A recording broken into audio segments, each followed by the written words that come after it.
Hey, what's up guys? My name is Daniel, and I want to talk about Game Pass real quick, because if you are new to the channel, you probably don't know, but I have been a huge advocate for Game Pass over the last several years. I jumped in with Xbox with the Series S under the notion that it was a cheap little system with a subscription service attached to it that was going to bring me tons of value, which it did. I'm not going to deny that I had tons of fun playing all the Gears games, all the Halo games with some friends, you know, those day one exclusives. While yes, Redfall was a joke, I did actually get a lot of enjoyment playing with one of my friends doing the co-op, laughing at the bugs and, you know, kind of just screwing around with the glitchiness that it was. I really love Starfield. I think that game is a 10 out of 10 experience, as long as you go at it from the correct perspective and not that it's, you know, the end-all be-all of space exploration games, of course. I recently sold my Xbox Series X and my PlayStation 5 to pick up a PS5 Pro,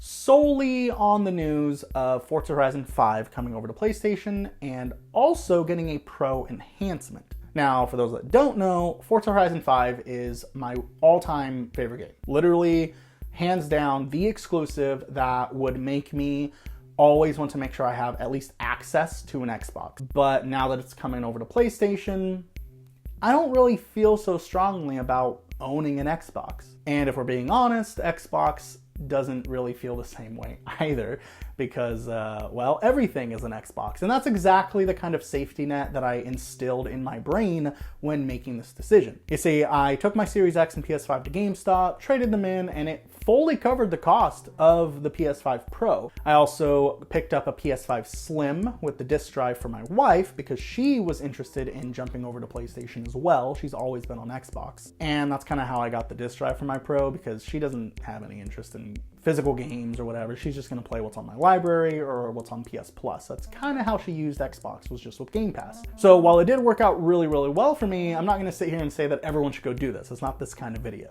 But going back to the previous point, while I was doing that, the thought of having Game Pass Ultimate in the back of my head as, like I said, a safety net, right? Knowing that if a game comes out to Xbox or Game Pass specifically, that maybe is coming out day one and will later come to PlayStation 5, I can still experience it there.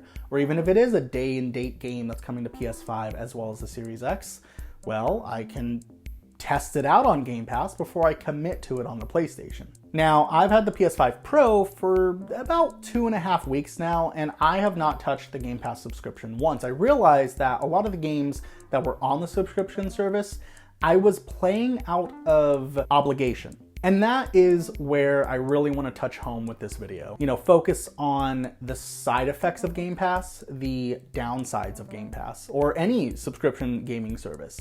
I do think that it exists for a good cause. I do love the premise of a subscription service. There's a lot of people out there that do not have the funds to be spending $70, $50, $40, $30 per game. Like, that is a lot to some people, right? Everyone's financial situation is different, and I think Game Pass really does a good job of filling in that gap. However, if you're not in that demographic, I really want you to consider the alternative options, specifically in a situation like mine, where maybe you see behind me, I have a lot of games, tons of games. I have a whole bunch of, from PS1 to PS5, I've got Wii U and GameCube and Switch games. I've got so many games that I probably will not play them, right, to completion by the time I die. Like, that's how crazy it is, right? And Game Pass was adding this anxiety to everything. I would come into the game room here and, you know, look at my desk where I have my PS5 hooked up, and I'm like, oh, I want to play this game. But then I'd look over at the Xbox, the Series X, and, you know, kind of realize, like, I have this $500 box, I never touch it. Nothing on the Game Pass subscription is really speaking to me, and I'm spending $20 a month to do that. Now, $20 a month, it doesn't sound like a lot, maybe to some people even, but $240 a year is a lot of money, right? And there's a lot of quality games that come out, especially now. April, this whole summer is going to be crazy. Spring through summer is going to be insane for video games. Tons of games coming out. I literally, like, cannot even wrap my hand around it. And we have GTA 6 coming out this year. Like, it's gonna be wild.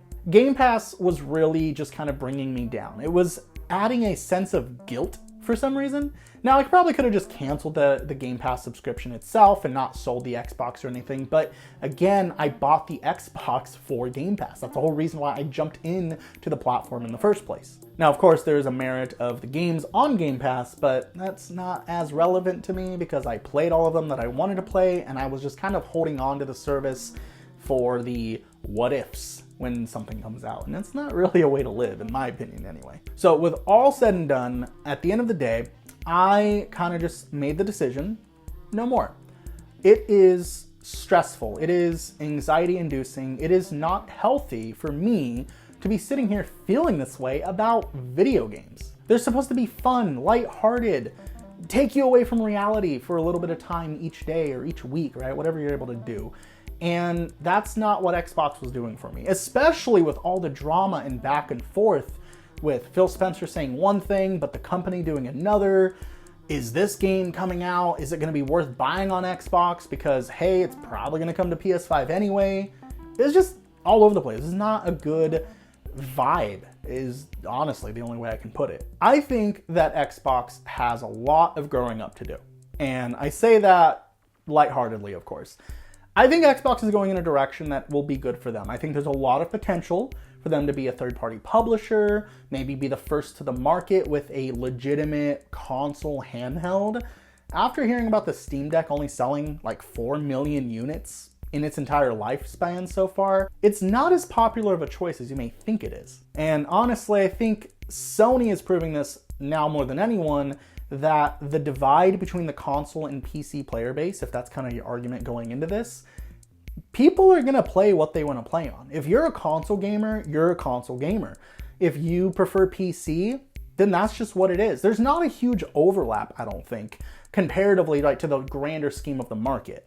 Most of these people are playing a handful of games and buying the one device, and that's it. If you have multiple devices, if you play on PC and a secondary console, maybe a Switch or something, you are in the minority there. That's just facts. You might feel like you're in this big community and this is how everyone lives their life because you are on YouTube or Twitter or Reddit or something, right? And following other people like me even that live the same kind of lifestyle where we're involved and invested in these platforms and the day-to-days and the inner workings of these companies. But reality is that's just not how most people live. Most people buy their console, play Madden, play Call of Duty or Fortnite, go to work the next day, and that's it, right? Like, it's really a simple setup process. And I think Steam Deck speaks to the enthusiasts, while Switch clearly speaks to the general crowd.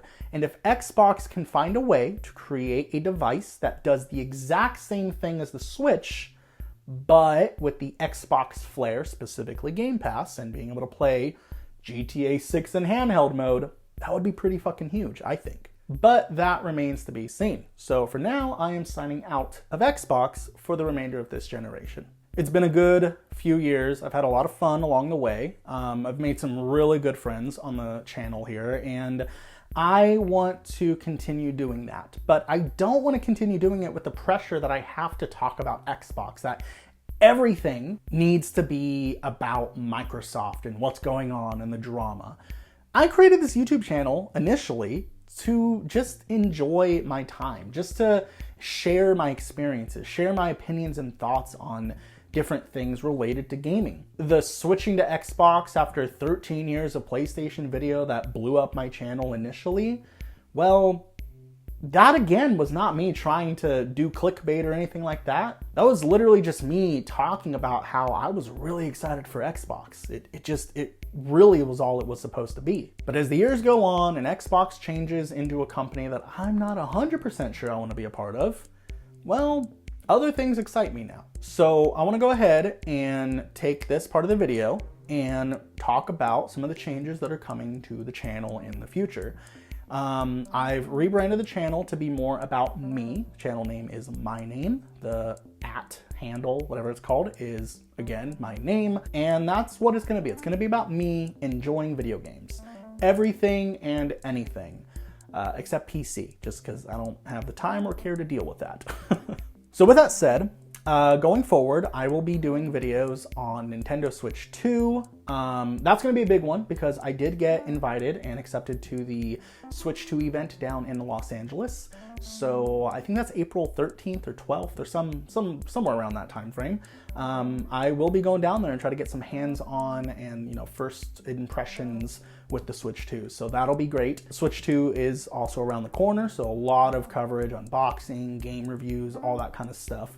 I just got the PS5 Pro, so clearly I'm going to be able to cover a lot of that.